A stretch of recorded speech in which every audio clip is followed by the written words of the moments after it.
Hello students, स्वागत है आपका अपने चैनल कॉमर्स गुरुजी पर। और आज की वीडियो में मैं आपको पढ़ाने वाला हूं NPO, not for profit organisation.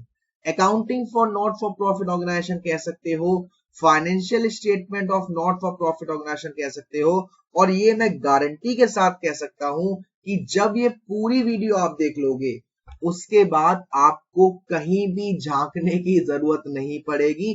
पूरा चैप्टर आपका मैं इस एक वीडियो में बहुत अच्छे से कवर करने वाला हूं। बस आपको साथ साथ रजिस्टर लेके बैठना है और आपका प्यारा सा पेन लेके बैठना है, ठीक है ना। तो वीडियो को स्टार्ट करने से पहले मैं आपको बता देता हूं कि ये मेरा व्हाट्सएप नंबर है 9690105047। यहाँ पे आप मेरे से डाउट सेशन ग्रुप के लिए फ्री बात करने के लिए व्हाट्सएप ग्रुप पर ज्वाइन हो सकते हो, ठीक है ना। और अगर आपको लाइव क्लास भी करनी हो वो भी फ्री ऑफ कॉस्ट, उसके लिए भी आप यहाँ पर मेरे साथ कनेक्ट हो सकते हैं। चलिए अब हम बात करते हैं आपसे इस चैप्टर के बारे में। बाकी डिस्क्रिप्शन में मेरा इंस्टाग्राम अकाउंट आपको मिल जाएगा, फेसबुक अकाउंट मिल जाएगा, वहां पे जाकर आप मुझे फॉलो कर लीजिएगा और अपना प्यार देना ना भूलिएगा। चलिए स्टार्ट करते हैं सर एनपीओ के बारे में। सबसे पहले हम समझेंगे सर मीनिंग क्या होती है। Meaning of not for profit organisation. Sir meaning में क्या रखा है? मीनिंग में बहुत कुछ रखा है बच्चा लोग। मीनिंग में आपको मेन चीज समझ में आएगी कि ये क्या होता है। देखो हमारे जो बिजनेसेस हैं वो बेसिकली दो पार्ट में डिवाइडेड है। सर मोस्टली हर बिजनेस दो पार्ट में ही डिवाइडेड है। हमारे जो बिजनेस है वो मोस्टली दो पार्ट में डिवाइडेड है। एक वो जो प्रॉफिट कमाने के लिए बने हुए हैं, अपना काम बनता भाड़ में जाए जनता, उनको बस प्रॉफिट कमाना है, उनका मेन मोटिव क्या है सर? प्रॉफिट कमाना।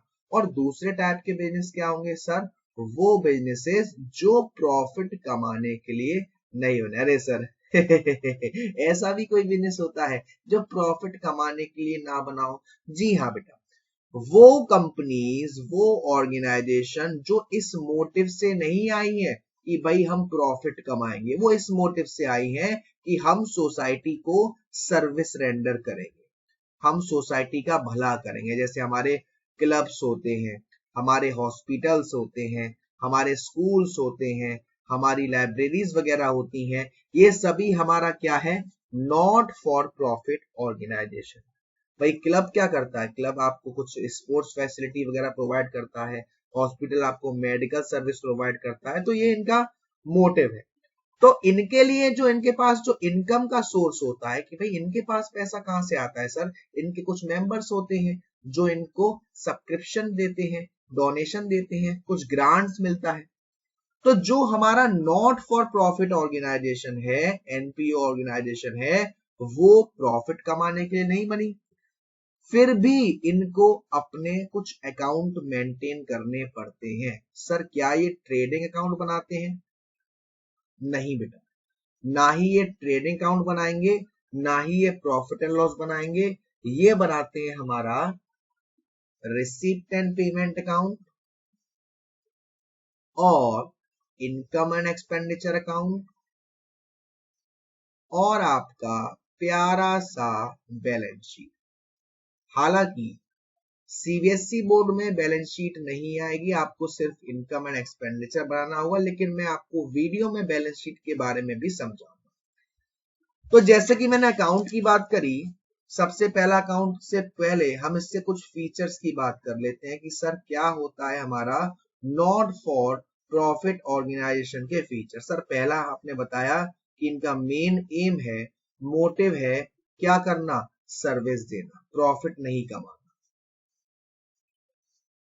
इन्हें कौन बनाता है भाई? कुछ ट्रस्ट हो सकते हैं, सोसाइटीज हो सकती हैं, ये सेपरेट एंटिटी पर काम करती है। सेपरेट एंटिटी का मतलब इनमें जो काम करने वाले मेंबर्स होते हैं वो अलग होते हैं, मालिक अलग होते हैं एक तरीके से, और ये जो एनपीओ है वो अलग होती है। मेजर सोर्स ऑफ इनकम क्या है सर? सब्सक्रिप्शन है, डोनेशन है, गवर्नमेंट ग्रांट है, ठीक है ना। तो अब मैंने जैसे आपसे भी कहा था कि पहला अकाउंट यहाँ कौन सा बनेगा? Receipt and payment account. कौन सा बनेगा सर?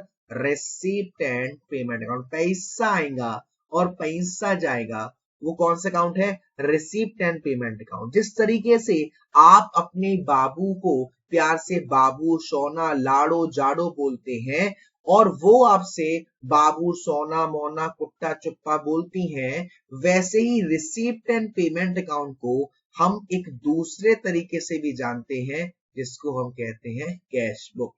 अरे सर, कैश बुक तो हमने 11th में पढ़ा था, लेकिन ऊपर से एकदम दिमाग से हटा दिया। तो कैश बुक क्या कहता था? कैश बुक क्या कहता था? कैश बुक ये कहता था सर, इनमें हम जब ही रिकॉर्ड करेंगे जब हमारे पास पैसा आएगा या पैसा जाएगा। अगर आपके पास पैसा आना था, आया नहीं, जाना था, गया नहीं, तो रिसीप्ट एंड पेमेंट अकाउंट में रिकॉर्ड नहीं करा जाएगा, क्योंकि कैश बुक में भी नहीं किया जाएगा। तो इसकी कुछ स्पेशलिटी को समझते हैं रिसीप्ट एंड पेमेंट अकाउंट की। जैसे मैं अगर बात कहूं आपसे इसके नेचर की, ये आपका टोटली रियल अकाउंट पर बेस्ड है। अब प्लीज आप मत कहना कि सर हम नहीं जानते रियल अकाउंट क्या होता है। कोई बात नहीं, मैं बताऊंगा, कान में बताऊंगा। कान की बात हो रही, कुछ और बात नहीं हो रही। रियल अकाउंट का मतलब होता है, रियल अकाउंट जो बेसिकली एसेट्स पर बेस्ड था, जिसका रूल क्या था sir? Debit what comes in. भाई जो भी चीज आपके पास आ रही है उसको डेबिट करेंगे, और जो भी चीज आपके पास से जा रही है उसको हम क्या करेंगे? क्रेडिट करेंगे। लेकिन क्या मैं आपसे जान सकता हूं वो चीज क्या है? यहाँ पर वो चीज बड़ी है मस्त मस्त, वो चीज बड़ी है मस्त, वो चीज का नाम है सर कैश। अगर रिसीप्ट एंड पेमेंट अकाउंट हम लोग बना रहे हैं और हमारे पास पैसा आया है, तो उसको हम कहां डालेंगे? डेबिट साइड में डालेंगे। और अगर आपके पास से पैसा गया है तो उसको हम कहां डालेंगे? क्रेडिट साइड में। पैसा आना था, आया नहीं, जाना था, गया नहीं, तो रिसीप्ट एंड पेमेंट अकाउंट में रिकॉर्ड नहीं किया जाएगा। सेकंड पॉइंट, जब भी हम रिसीप्ट एंड पेमेंट अकाउंट को स्टार्ट करेंगे तो आपको शुरुआत में या आपको कैश इन हैंड दे रखा होगा या कैश एट बैंक, शुरुआत में बिगिनिंग का, जिसको हम डेबिट साइड में डाल देंगे। अगर आपको कैश बैलेंस नहीं दे रखा, आपको दे रखा है ओवरड्राफ्ट। ओवरड्राफ्ट का मतलब होता है नेगेटिव, तो हम उसको रिसीप्ट एंड पेमेंट अकाउंट के क्रेडिट साइड में डालेंगे। तो जिस तरीके से मैंने आपको बताया कि नेचर क्या है सर कैश बुक का, जितना भी पैसा आएगा, मुझे बताओ पैसा आएगा तो हम कहां रिकॉर्ड करेंगे? डेबिट साइड में। अच्छा, पैसा जाएगा तो कहां रिकॉर्ड करेंगे सर? क्रेडिट साइड में। Okay, very good. जिस तरीके से यहाँ ओपनिंग बैलेंस होता है, उसी तरीके से रिसीप्ट एंड पेमेंट अकाउंट का क्लोजिंग बैलेंस भी होता है। आपने जो डेबिट साइड में डालना था वो डाल दिया, जो क्रेडिट साइड में डालना था वो डाल दिया। फिर हम क्या करते हैं? डेबिट का टोटल करते हैं और क्रेडिट के टोटल से माइनस करने के बाद जो बीच में गैप आता है उसको हम क्लोजिंग बैलेंस कर देते हैं। सर क्या इसमें नन कैश आइटम आते हैं? नहीं सर, नन कैश आइटम इसमें नहीं आते। जैसे depreciation, outstanding expenses, accrued income, इसको कहते हैं निकल पतली गली से निकल। तो आई होप कि आपको ये जो रिसीप्ट एंड पेमेंट अकाउंट है इसमें कोई दिक्कत नहीं होने वाली, क्योंकि आपको बाबू सोना के बारे में बता दिया, और बाबू सोना के बारे में तो आप खैर भूल ही नहीं सकते हो। फरवरी निकल गई तो क्या बात है। आपको सिंपली बस देखना है पैसा आया है कि नहीं। पैसा आया है तो डेबिट साइड में, और पैसा गया है तो क्रेडिट साइड में। एक बार मैं आपको रिसीप्ट एंड पेमेंट अकाउंट का फॉर्मेट भी शो कर देता हूं कि किस तरीके से हम रिसीप्ट एंड पेमेंट अकाउंट को शो करेंगे। यहाँ पे हम पापा वाला फॉर्मेट को फॉलो करते हैं। सर पापा वाला, पापा मतलब पर्टिकुलर अमाउंट, लेकिन यहाँ पे हम लिख सकते हैं रिसीप्ट अमाउंट, पेमेंट अमाउंट। तो यहाँ पर क्या आएगा? वो सारा पैसा जो आ रहा है, और यहाँ पे क्या आएगा? वो सारा पैसा जो जा रहा है। पैसा आना था, आया नहीं, जाना था, गया नहीं, तो इसमें रिकॉर्ड नहीं करा जाएगा। तो ये आप कह सकते हो बेसिकली बहुत ही बेसिक अकाउंट है। इसके बाद जो दूसरा अकाउंट है इनकम एंड एक्सपेंडिचर अकाउंट, बस यही अकाउंट आपको अच्छे से बनाना है, और इसी में आपको परेशानी होती है। देखो, सबसे पहली बात, वो कोई भी अकाउंट जो हमको या तो प्रॉफिट निकाल के देगा लास्ट में, या लॉस निकाल के देगा, वो सारे के सारे नॉमिनल नेचर के हैं। कौन से नेचर के हैं सर? नॉमिनल नेचर के हैं। तो जो आपका इनकम एंड एक्सपेंडिचर अकाउंट है वो भी एक नॉमिनल नेचर पर है, नॉमिनल अकाउंट पर है।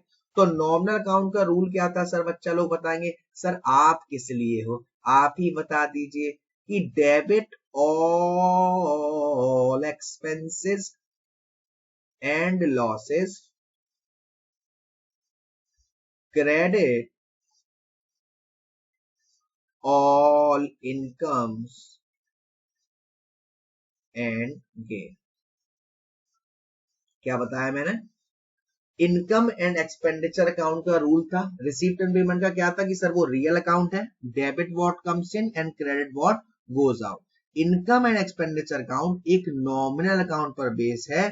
तो इसमें हम क्या करेंगे, जो भी हमारे खर्चे हो रहे हैं, नुकसान हो रहा है, उसको हम डेबिट करेंगे, और जो भी हमारे पास इनकम आ रही है, फायदा आ रहा है, उसे क्रेडिट करेंगे। लेकिन इसमें बस कुछ चीजें हैं जो इनकम एंड एक्सपेंडिचर अकाउंट को रिसीप्ट एंड पेमेंट से अलग करती है। क्या है सर वो चीजें? अगर मैं इसके डेबिट की बात करूं तो डेबिट में एक्सपेंसेस ही आएंगे, एक्सपेंडिचर आएंगे, जी हाँ। अगर मैं पेमेंट और रिसीप्ट की बात करूं तो हमारे दो तरीके के खर्चे होते हैं। एक होता है हमारा कैपिटल एक्सपेंडिचर और एक होता है रेवेन्यू एक्सपेंडिचर। वही मैं इनकम की बात करूं तो इनकम में भी सेम टू सेम, वो बचपन वाला सेम नहीं, सेम सेम नहीं बेटा, वो वाला सेम नहीं, हु बहू वाले सेम की बात कर रहा हूं मैं यहाँ पर। अब हु बहू वाले सेम में क्या होगा? हु बहू वाले सेम में यहाँ पर हमारी कैपिटल और रिसीप्ट भी, हमारी इनकम भी दो तरीके की होती है, एक हमारी कैपिटल रिसीप्ट और एक हमारी रेवेन्यू रिसीप्ट। सब ये आप क्यों हमारे माइंड में खिचड़ी पका रहे हो? अगर आप रिसीप्ट एंड पेमेंट अकाउंट बना रहे हो तो डेबिट साइड में सारी रिसीप्ट आती है। यस सर, सारी का मतलब रिसीप्ट एंड पेमेंट अकाउंट में चाहे वो कैपिटल रिसीप्ट हो चाहे वो रेवेन्यू रिसीप्ट है, दोनों आती है। और पेमेंट में भी चाहे वो कैपिटल एक्सपेंडिचर हो या रेवेन्यू एक्सपेंडिचर, दोनों जाता है। लेकिन इनकम एंड एक्सपेंडिचर साइड में अगर हम डेबिट साइड की बात करेंगे तो सिर्फ कौन सा एक्सपेंडिचर आता है सर? Revenue expenditure. कौन सा expenditure? Revenue expenditure. Income and expenditure में हमारे रेवेन्यू नेचर के एक्सपेंडिचर और क्रेडिट साइड में रेवेन्यू हुई नेचर की इनकम आती है।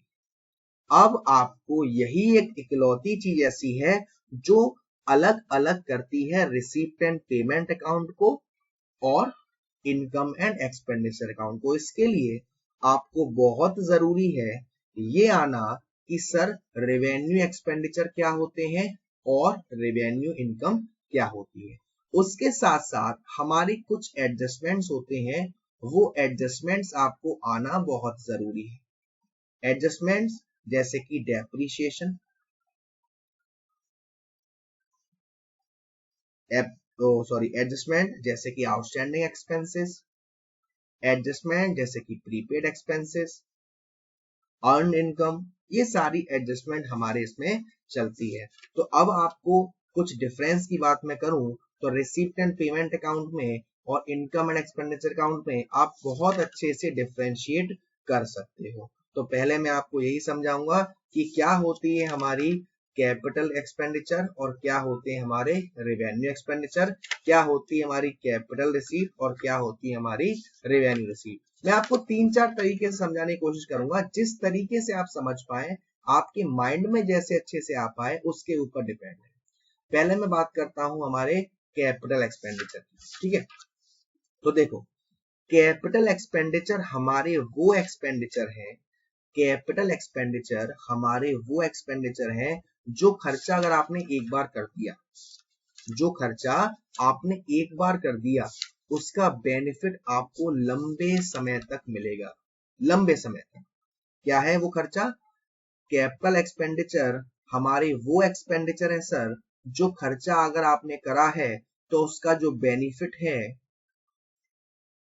वो आपको मोर देन 1 ईयर मिलेगा। कब तक मिलेगा सर? More than 1 year. पहला पॉइंट, वो खर्चा जो अगर आपने करा है तो उसका बेनिफिट आपको 1 साल से भी ज्यादा मिलेगा, उसका बेनिफिट 1 साल से भी ज्यादा आपको मिलेगा। दूसरा, इस खर्चे को करने से आपकी एसेट्स और लायबिलिटी पर फर्क पड़ेगा, या तो आपकी एसेट्स कम हो जाएगी या ज्यादा हो जाएगी, या लायबिलिटी कम हो जाएगी या ज्यादा हो जाएगी। तो मैंने पहला बताया आपको क्या, कैपिटल एक्सपेंडिचर वो एक्सपेंडिचर है सर जिसका बेनिफिट आपको मोर देन 1 ईयर मिलेगा, 1 साल से ज्यादा। मतलब कि अगर आपने वो खर्चा करा है तो आपको उस खर्च करने के बाद हाल फिलहाल में वो खर्चा दोबारा नहीं करना, करोगे तो 1 साल बाद 2 साल बाद करना पड़ेगा, यानी कि 1 साल से ज्यादा ही रहता है। दूसरा, उस खर्चे को करने से आपकी एसेट्स और लायबिलिटी पर फर्क पड़ेगा, आपकी एसेट्स या तो कम हो जाएगी या बढ़ जाएगी, आपकी लायबिलिटी कम हो जाएगी या बढ़ जाएगी। तीसरा, ये आपका नॉन रिकरिंग नेचर का होता है। नॉन रिकरिंग नेचर का मतलब एक बार जो कमिटमेंट कर दी उसके बाद तो वो अपनी गर्लफ्रेंड की भी नहीं सुनता। तो नॉन रिकरिंग नेचर का मतलब क्या होता है, नॉन रिकरिंग नेचर मतलब एक बार आपने खर्चा कर दिया उसके बाद हाल फिलहाल नहीं करना। फोर्थ पॉइंट, जो हमारे बिजनेस के खर्चे होते हैं ये उनसे अलग होता है। आपका जो बिजनेस है ये खर्चा उससे रिलेट नहीं कर रहा, तो ये हमारा होता है कैपिटल एक्सपेंडिचर। तो मुझे बताओ, क्या इनकम एंड एक्सपेंडिचर में कैपिटल एक्सपेंडिचर जाता है? नहीं सर, इनकम एंड एक्सपेंडिचर में डेबिट साइड में सिर्फ रेवेन्यू एक्सपेंडिचर जाते हैं।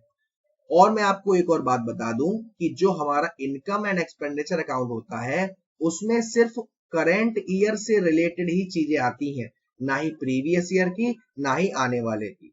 तो अब मैं बात करता हूं रेवेन्यू एक्सपेंडिचर क्या है। रेवेन्यू एक्सपेंडिचर का मतलब क्या है कि जो खर्चा आपने किया है उसका बेनिफिट ज्यादा से ज्यादा आपको 1 साल तक मिलेगा, 1 साल बाद आपको दोबारा करना पड़ेगा, ही स्थान के 1 साल 3 महीने 6 महीने, ठीक है ना।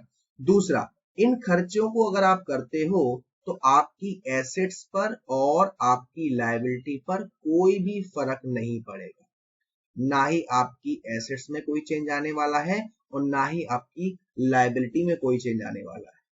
ये आपके रिकरिंग नेचर का होता, अभी तो और चलेगा, बार बार करना पड़ता है।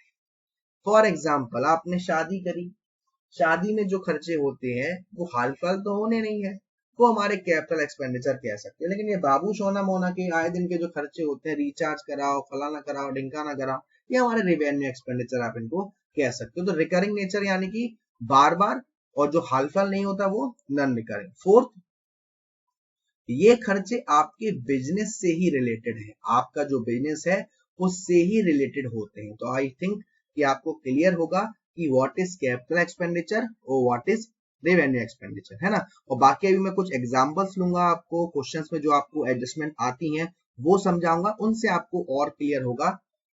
अब बात कर लेते हैं इसी से कैपिटल रिसीप्ट और रेवेन्यू रिसीप्ट। फीचर सेम है, जैसे कैपिटल एक्सपेंडिचर होता है वैसे ही कैपिटल रिसीप्ट होता है, बस यहाँ पे पैसा आपके पास आ रहा है, वहां पे पैसा आपके पास से जा रहा है। ये वो रिसीप्ट है जो आपको अगर एक बार मिली है तो हाल फिलहाल नहीं मिलनी, 1 साल बाद 2 साल बाद मिलेगी। इसके आने से आपके एसेट्स और लायबिलिटी पर फर्क पड़ेगा। नॉन रिकरिंग नेचर की रिसीप्ट है, यानी कि एक बार पैसा मिल गया तो हाल फिलहाल नहीं मिलना आपको, और आपके बिजनेस से रिलेट नहीं करते। वही मैं रेवेन्यू रिसीप्ट की बात करूं, ये आपको बार बार मिलेगी, एसेट्स और लायबिलिटी पर कोई फर्क नहीं पड़ेगा, रिकरिंग नेचर की होती है और ये आपके बिजनेस की ही रिसीप्ट होती है। तो अब मैं अगर आपसे कहूं कि इनकम एंड एक्सपेंडिचर का जो फॉर्मेट रहेगा अपना वो कैसा रहेगा, कि इनकम एंड एक्सपेंडिचर के डेबिट साइड में हमारे एक्सपेंडिचर आते हैं, और कौन से एक्सपेंडिचर सर, रेवेन्यू एक्सपेंडिचर। और क्रेडिट साइड में क्या आती है, इनकम, और कौन सी इनकम, रेवेन्यू इनकम। तो जब हम ये सारी चीज कर देते हैं तो हम इनकम का टोटल करते हैं और एक्सपेंडिचर का टोटल करते हैं। अगर इनकम का टोटल ज्यादा है तो यहां पर हम बैलेंस करके सरप्लस डाल देते हैं, और अगर एक्सपेंडिचर का टोटल ज्यादा है तो हम यहाँ पे बैलेंस करके डेफिशिएट डाल देते हैं। ठीक, आई डोंट थिंक सो कि यहाँ पर आप लोगों को कोई डाउट अगर हो रहा होगा, लेकिन फिर भी आएगा तो मैं बीच बीच में बोलता चलूंगा। फिर बात आती है बैलेंस शीट की, लेकिन बैलेंस शीट में आपको बता दूं कि अगर आपको क्वेश्चन में कैपिटल फंड दे रखा है या जनरल फंड दे रखा है, तब हम लोग दो बैलेंस शीट बनाते हैं, एक हमारी ओपनिंग बैलेंस शीट और एक हमारी क्लोजिंग बैलेंस शीट। लेकिन अगर आपको दोनों दे रखा है, अगर आपको कैपिटल फंड दे रखा है तो सिर्फ हम एक ही बैलेंस शीट बनाएंगे, क्लोजिंग बैलेंस शीट, है ना। तो अब हम बारी बारी से समझते हैं कौन कौन सी चीजें कैसे कैसे आती हैं। जैसे कि मैं बात करूं सब्सक्रिप्शन की,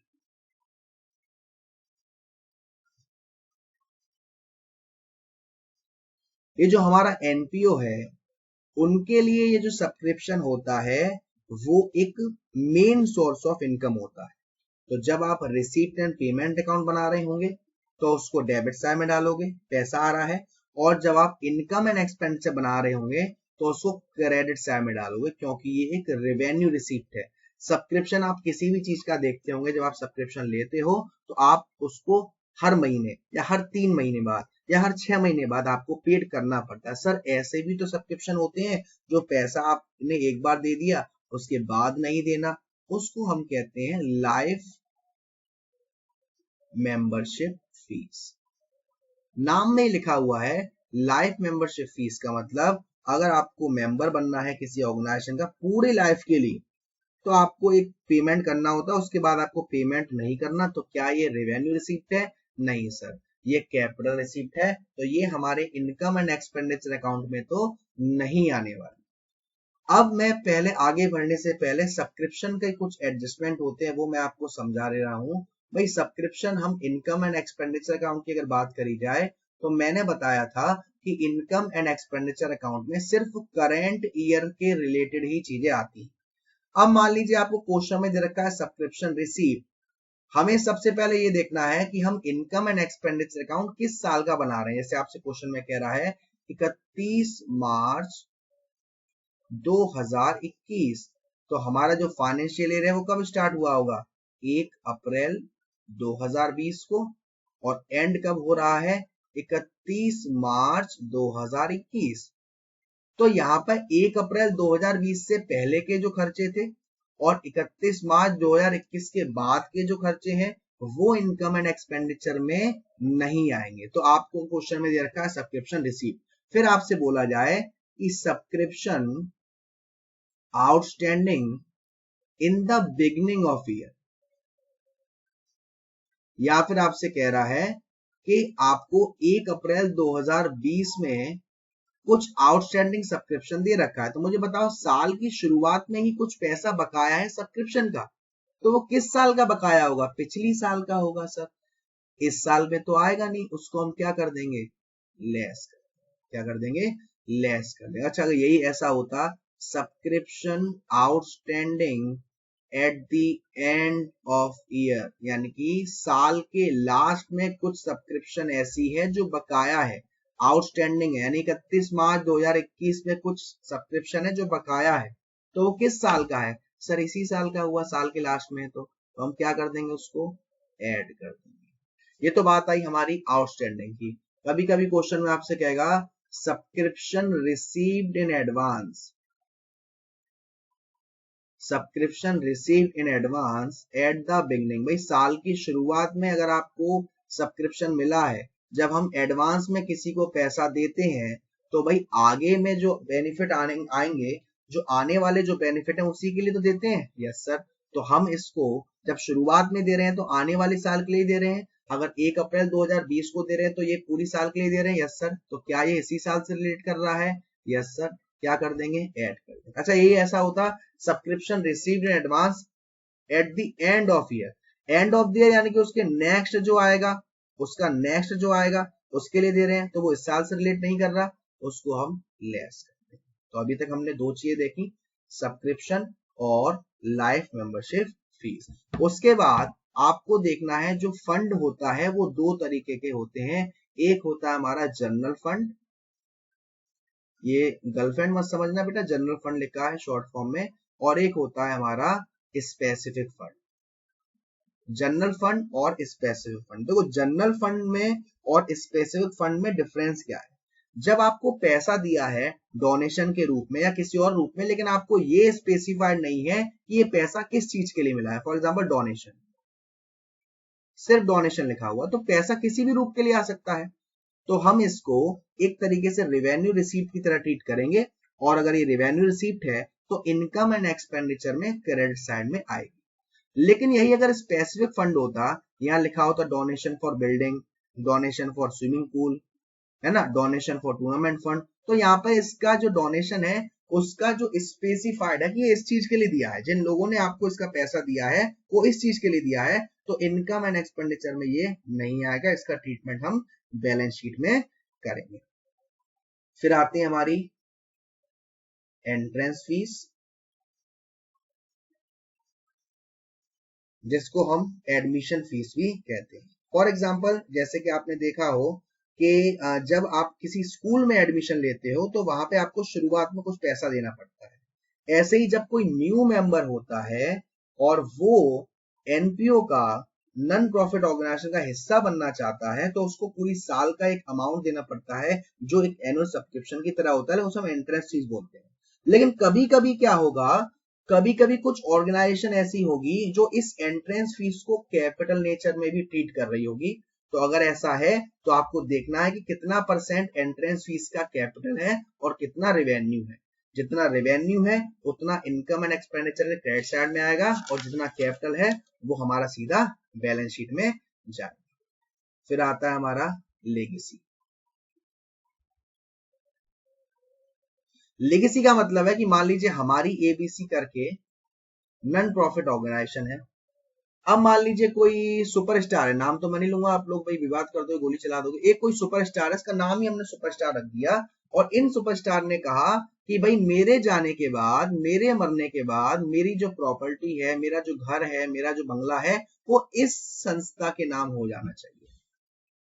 तो मुझे बताओ, क्या ये लीगेसी हम एक्सपेक्ट करेंगे कि साल में बार बार आए हमारे पास, या कोई बार बार मरेगा हमारे लिए? नहीं सर। तो क्या ये हमारा धंधा है क्या, ये हमारा बिजनेस है क्या?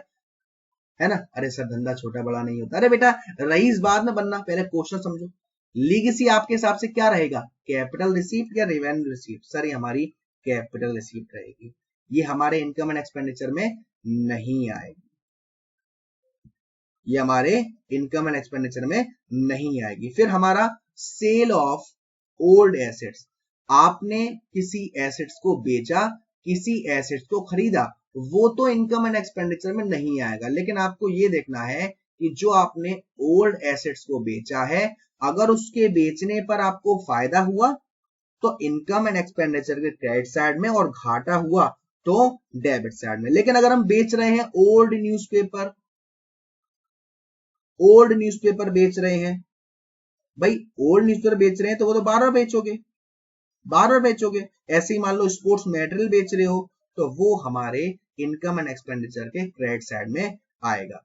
फिर एक वर्ड सुना होगा आपने, होनोरेरियम, पेमेंट ऑफ होनोरेरियम। ये वो पैसा होता है जो हमारे एनपीओ का एम्प्लॉय तो नहीं है, लेकिन उसने हमारे लिए कुछ ऐसा काम कर दिया, मान लीजिए हमारे किसी फंक्शन में आके हमारी शोभा बढ़ा दी, है ना, इज्जत बढ़ा दी, या कुछ ऐसा बोल दिया तो हम खुश हो गए साहब, और हमने इसका पेमेंट किया उसे, तो ये भी एक तरीके से हमारे बिजनेस में ही है, रेवेन्यू एक्सपेंडिचर के हिसाब से। तो इसको हम कहाँ डालते हैं, डेबिट साइड डालते हैं इनकम एंड एक्सपेंडिचर के। तो ये कुछ ऐसी चीजें थी जो आपको मैंने ट्रीटमेंट बताया। अब मैं बात करूं अगर किसी स्पेसिफिक फंड की, जैसे मान लो आपको टूर्नामेंट फंड दे रखा है, आपको प्राइज फंड दे रखा है, तो इनका ट्रीटमेंट हम बैलेंस शीट में करते हैं। अगर आपको फंड दे रखा है तो लायबिलिटी साइड में आ जाएगा फंड नाम से, और अगर आपको इन्वेस्टमेंट दे रखा है, टूर्नामेंट फंड इन्वेस्टमेंट दे रखा है, तो वो आ जाएगा एसेट साइड में। फिर इस फंड से रिलेटेड सारे खर्चे यहाँ माइनस करते जाएंगे और सारे बेनिफिट प्लस करते जाएंगे, और जो अमाउंट आएगा उसको हम यहाँ पर डाल देंगे। एक आपको इंपॉर्टेंट बात ध्यान रखनी है, अगर ये अमाउंट आपका माइनस में आया है तब उस केस में इसको हम इनकम एंड एक्सपेंडिचर के डेबिट साइड में शो करेंगे, ठीक है ना। तो ये तो कुछ एडजस्टमेंट थी आपकी इनकम एंड एक्सपेंडिचर के बारे में, और भी मैं बातें डिस्कस करूंगा, है ना, कि कौन कौन सी चीजें आपके पास आती हैं। अब हम थोड़ा एडजस्टमेंट समझ लेते हैं कि हमारी, हाँ जी, तो कुछ एडजस्टमेंट समझ लेते हैं। एडजस्टमेंट जैसे मान लीजिए आपको रेंट दे रखा है। सबसे पहली बात, रेंट क्या है सर? हमारा रेवेन्यू एक्सपेंडिचर है, इनकम एंड एक्सपेंडिचर में डेबिट साइड में आएगा। अगर आपको सिर्फ आउटस्टैंडिंग दे रखा है, रेंट आउटस्टैंडिंग, उस केस में तो आपको उसे प्लस कर देना, एड आउटस्टैंडिंग। लेकिन आपको दे रखा है rent outstanding at the end of the year, तो अभी हमने जब सब्सक्रिप्शन वाला केस किया था तो क्या पढ़ा था, इसी साल का आएगा। अगर आपसे कह रहा है outstanding at the end of year, यानी इसी साल का है, ऐड कर देंगे। और आपसे कह रहा है outstanding rent at the beginning of year, साल के शुरुआत में ही है, तो उसे हम क्या कर देंगे, लेस कर देंगे सर, क्योंकि वो इस साल से रिलेट कर ही नहीं रहा। वही मैं बात करूं आपसे प्रीपेड की, सर आउटस्टैंडिंग का मतलब क्या होता है, बकाया खर्चा पेड तो करना था लेकिन अभी किया नहीं। प्रीपेड एक्सपेंसेस यानी कि जैसे इंश्योरेंस है, जिसमें हम पेमेंट पहले ही कर देते हैं टाइम से, तो इंश्योरेंस में अगर सिर्फ प्रीपेड इंश्योरेंस दे रखा है तो अब तो हम उसे लेस कर देंगे, जिसमें से भी आपका जिसका भी प्रीपेड दिया हो। लेकिन आपको बस आउटस्टैंडिंग का उल्टा फंडा करना, एक तरीके से एडवांस के रूप में होता है। अगर आपको प्रीपेड दे रखा है, prepaid insurance at the end of year, less कर देंगे, prepaid insurance at the beginning of year, add कर देंगे। एक बहुत इंपॉर्टेंट हेडिंग आती है जिसको हम कहते हैं calculation of the cost of consumable goods. इसमें आपसे 2 से 3 नंबर में क्वेश्चन भी पूछा जा सकता है कंज्यूमेबल गुड्स के ऊपर।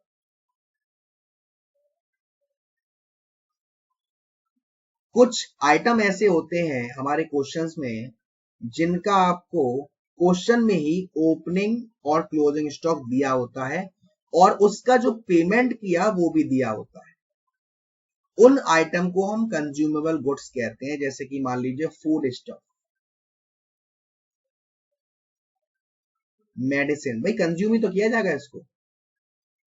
स्पोर्ट्स मटेरियल है, पोस्टेज है, स्टेशनरी है। तो ऐसे क्वेश्चन में हम कितना अमाउंट इनकम एंड एक्सपेंडिचर में डालेंगे वो हमें कभी कभी कैलकुलेट करना पड़ता है। कैसे कैलकुलेट करते हैं सर? सबसे पहले हम निकालते हैं purchase of consumable goods. Purchase of consumable goods को निकालने के लिए हमें क्वेश्चन में दे रखा होगा ओपनिंग क्रेडिटर्स और क्लोजिंग क्रेडिटर्स।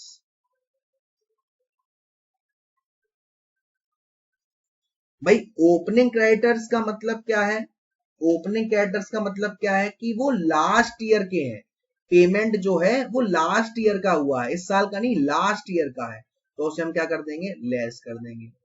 और क्लोजिंग क्रेडिटर कि यानी कि इसी साल का है, उसको हम क्या कर देंगे, ऐड कर देंगे। लेकिन अगर आपको क्वेश्चन में डायरेक्ट दे रखा है purchase value of consumer goods, तो इनका यहाँ कोई काम नहीं, तो इनका यहाँ कोई काम नहीं। ये ट्रिपल एक्स बेटा कैंसिल वाला है, कुछ और मत समझिएगा नालायक। उसके बाद हमारा अगर परचेज ऑफ कंज्यूमेबल गुड्स निकल आया है, परचेज ऑफ कंज्यूमेबल गुड्स निकल आया है, तो हम क्या करेंगे, वहां पर इसका जो ओपनिंग स्टॉक दे रखा होगा उसको ऐड कर देने का, और जो क्लोजिंग स्टॉक दे रखा होगा उसको लेस कर देने का, तो हमारा वो अमाउंट आ जाएगा जो हम इनकम एंड एक्सपेंडिचर साइड में डालेंगे, डेबिट साइड में। ठीक है, ये बहुत इंपॉर्टेंट है बेटा, 3 नंबर में आपसे पूछा जा सकता है। बस आपको याद रखना है कि इनको हम ट्रीटमेंट कैसे करते हैं और इनको हम निकालते कैसे। तो ये था पूरा आपका कि कौन कौन सी चीज कैसे आती है। अब मैं फिलहाल एक बढ़िया सा आपको मैं कुछ पॉइंट्स बताता जाता हूं जिसमें आप खुद डिफरेंशिएट करेंगे और मैं कुछ एडजस्टमेंट भी समझा दूंगा आपको। देखिए, अगर मैं बात करूं आपसे मेंटेनेंस की, क्या सर मेंटेनेंस हमारा हमें एक बार करवाना पड़ेगा, बार बार करवाना पड़ेगा? सर बार बार करवाना पड़ेगा, खर्चा है। क्या है हमारी रेवेन्यू एक्सपेंडिचर है, इनकम एंड एक्सपेंडिचर के डेबिट साइड में। क्रॉकरी परचेज कैपिटल एक्सपेंडिचर है। मैच एक्सपेंसेस, भाई मैच एक्सपेंसेस है, इसके लिए आपको देखना है कहीं मैच फंड तो नहीं दे रखा। अगर टूर्नामेंट एक्सपेंस दे रखे हैं उसके लिए देखना है कहीं टूर्नामेंट फंड तो नहीं दे रखा। अगर नहीं दे रखा तो डायरेक्टली आपको इनकम एंड एक्सपेंडिचर के डेबिट साइड में डाल देंगे। सैलरी है, रेंट है, प्रिंटिंग एंड स्टेशनरी है, पोस्टेज वगैरह है, पोस्टेज इंटेम्प्स है, कन्वेंस है, अपकीप वगैरह है, मेंटेनेंस है ना, ये सारी चीज हमारी क्या है सर, रेवेन्यू एक्सपेंडिचर को हमें बार बार करना पड़ेगा, ठीक है ना। अब इसमें एडजस्टमेंट के लिए मैं बता चुका भाई, आउटस्टैंडिंग का कैसे करना है, प्रीपेड का कैसे करना है। अच्छा, डेप्रिसिएशन का भी आपको मालूम ही होगा, डेप्रिसिएशन जिस पर भी लगा होगा, क्वेश्चन में दिया होगा कि किस पर डेप्रिसिएशन लगा हुआ है, और उस पर जितना डेप लगा हुआ है उतना डेप निकालने के बाद हम लोग उसको debit side of income and expense account में डाल देते हैं। तो शायद से मुझे नहीं लगता कि अब कोई ऐसा पॉइंट होगा जो आपको दिक्कत दे, स्पेशली आपके एनपीओ में, इनकम एंड एक्सपेंडिचर अकाउंट में। फिर भी अगर कोई पॉइंट दिक्कत देता है तो मैंने आपको वीडियो की शुरुआत में ही आपको अपना नंबर दिया था, वहां पे आप व्हाट्सएप करके पूछ सकते हैं, ठीक है ना। और इसके जो क्वेश्चंस हैं, डीके गोयल सॉल्यूशन है, वो मैं लगातार लाता रहूंगा। वीडियो पसंद आए तो वीडियो को प्लीज लाइक जरूर करेगा, शेयर जरूर करेगा, और अब तक चैनल को सब्सक्राइब नहीं किया है तो प्लीज सब्सक्राइब कर दीजिएगा। Thank you so much, love you all.